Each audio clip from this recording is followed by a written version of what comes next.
যার অপেক্ষায় তাকিয়ে আছে আগামী সুন্দর বাংলাদেশ গড়ার স্বপ্ন নিয়ে।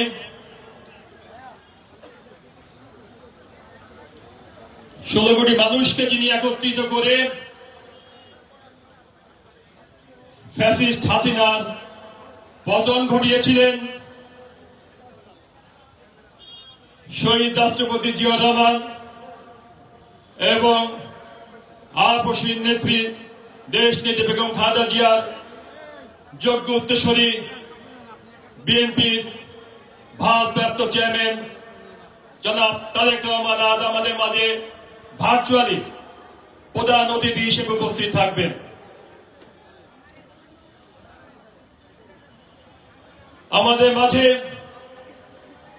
উপস্থিত আছেন 90-এর গণ অভ্যুত্থানের বীর সেবা সালাত, ডাকসুর সাবেক ভিপি, সাবেক সংসদ সদস্য, সাবেক মন্ত্রী, বিশ্ববিদ্যালয় জীবনে যার হাত ধরে আমরা ছাত্রদল করেছি, আন্দোলন করেছি, লড়াই করতে শিখেছি, আমাদের সেই সকলেরই প্রান্তীয় নেতা,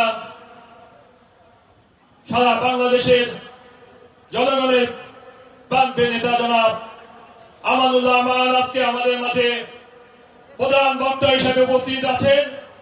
আমরা খুলনা মহানগরীর প্রত্যেকটি নেতাকর্মী হাততালি দিয়ে গণতন্ত্রের মাধ্যমে তাকে স্বাগত জানাই। আমাদের মাঝে উপস্থিত আছেন দীর্ঘ 17 বছরে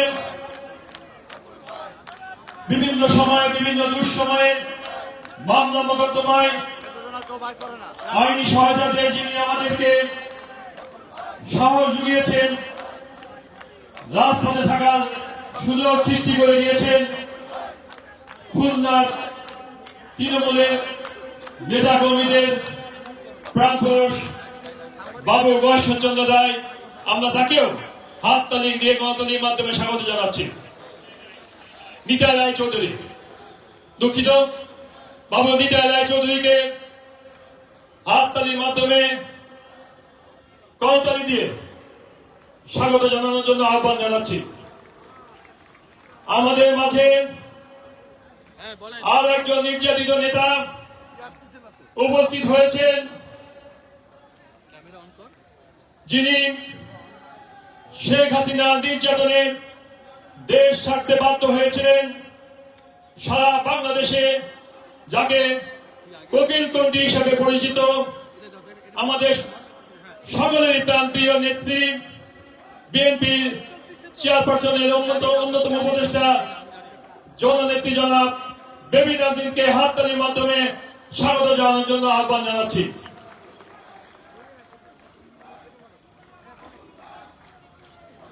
আমাদের মাঝে উপস্থিত আছেন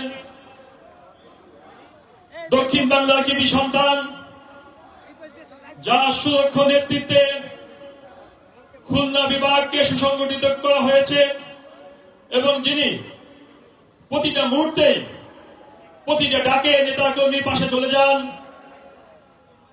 আমাদের সকলের প্রান্তীয় নেতা, আমাদের সাবেক মন্ত্রী জনাব তরিকুল ইসলাম সাহেবের যোগ্য উত্তরসূরি বিএনপির সাংগঠনিক সম্পাদক জনাব অনিন্দ্র ইসলাম আমিরকে হাততালির মাধ্যমে অভিনন্দন ও শুভেচ্ছা জানাতে আহ্বান জানাচ্ছি। অভিনন্দন ও শুভেচ্ছা জানানোর জন্য অনুরোধ জানাচ্ছি আমাদের আরেক কেন্দ্রীয় নেতা, প্রশিক্ষণ বিষয়ক সম্পাদক জনাব শামীম, এবং শুভেচ্ছা এবং অভিনন্দন জানাচ্ছি তিনি ঝুঁকে দুঃখে প্রতিটি কর্মকাণ্ডে আমাদের এই খুলনার তৃণমূলের পর্যায় থেকে মহানগরী পর্যন্ত প্রতিটি কর্মকাণ্ডে সক্রিয় থেকে বিএনপিকে শক্তিশালী করার কাজে নিজেকে উৎসর্গ করেছেন আমাদের সকলের প্রান্তীয় নেতা, বিএনপির সহ সাংগঠনিক সম্পাদক জনাব বাবু জয়ন্ত কুমার কুন্ডুকে আমরা অভিনন্দন জানাচ্ছি। আমাদের মাঝে উপস্থিত হয়েছে যশোর জেলা বিএনপির নির্বাচিত সভাপতি জনাব সাবিলুল হক সাবু ভাইকে শুভেচ্ছা জানাচ্ছি। নড়াইল জেলা বিএনপির নির্বাচিত সাধারণ সম্পাদক জনাব মনিরুল ইসলাম মনিরুলকে। আমাদের মাঝে উপস্থিত আছেন আমাদের সাবেক সংসদ সদস্য, আমাদের খুলনা অঞ্চলের জনপ্রিয় নেত্রী,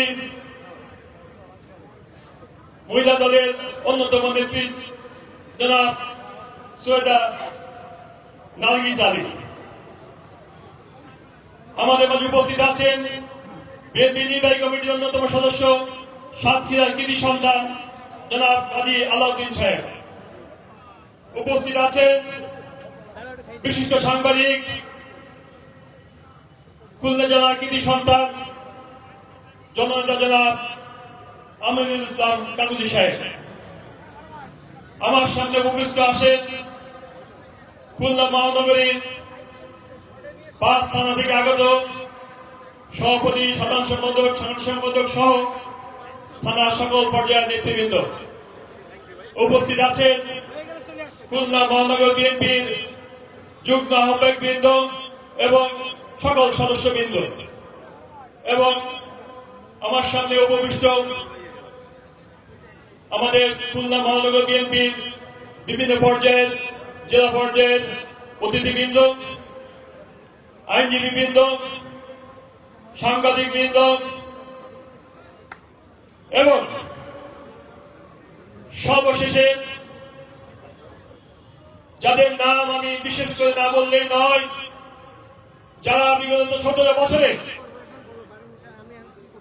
ফ্যাসিস্ট হাসিনার নির্মম নির্যাতন, নিপীড়ন, মামলা মোকদ্দমা, জেল জুলুম, হুলিয়া নিয়েও খুলনা মহানগর বিএনপিকে শক্তিশালী করেছেন, দেশ নায়ক তারেক রহমানের হাতকে শক্তিশালী করেছেন।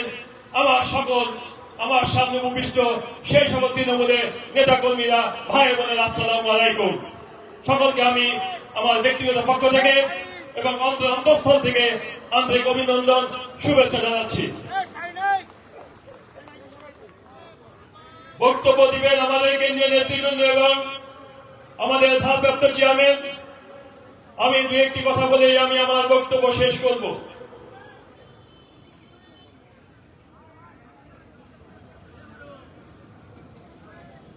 (2021) সালের 9 ডিসেম্বর খুলনা মহানগরী মেয়াদ উত্তীর্ণ কমিটি ভেঙে দিয়ে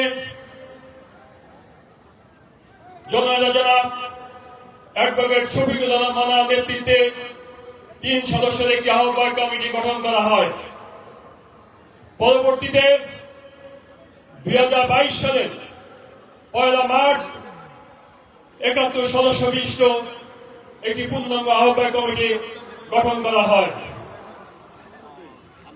সূচনা লগ্নেই এই কমিটি চ্যালেঞ্জের মুখে পতিত হয়। দলের ভিতরে এবং দলের বাইরে বিভিন্ন ধরনের চ্যালেঞ্জকে মোকাবেলা করে এই কমিটির যাত্রা শুরু করতে হয়েছে। বন্ধুরা আমার, আপনারা জানেন এই দক্ষিণবঙ্গ ছিল শেখ পরিবারের রাম রাজত্ব, আর এই রাম রাজত্বের রাজধানী ছিল খুলনা মহানগরী, খুলনা শহর। এই শহরে বসেই শেখ হাসিনা বেতাদা বাহিনী একের পর এক আমাদের উপর নির্যাতন চালিয়েছে, একের পর এক হামলা চালিয়েছে। অসংখ্য নেতাকর্মীকে বিনা দোষে কারাগারে পাঠিয়েছে, অনেক ভাই বোনকে বাড়ি ছাড়া করেছে, অনেককে তাদের ব্যবসা বাণিজ্য থেকে উৎখাত করা হয়েছে। সর্বশান্ত হয়েছে অসংখ্য নেতাকর্মী। কারাবরণ ছিল নিত্যদিনের ঘটনা। প্রতিদিন আমাদেরকে ওই কোর্টের বারান্দায় ঘুরতে হতো। এই রকম একটি পরিস্থিতিতে এই মহানগর কমিটির যাত্রা শুরু করে। একটি পথ সম্বল ছিল আমাদের, আমাদের তৃণমূলের নেতা কর্মীদের অদম্য মনোবল এবং সাহস এবং দেশ নায়ক তারেক রহমানের প্রতি অবিচল আস্থা নিয়েই আমরা পথ চলা শুরু করেছিলাম।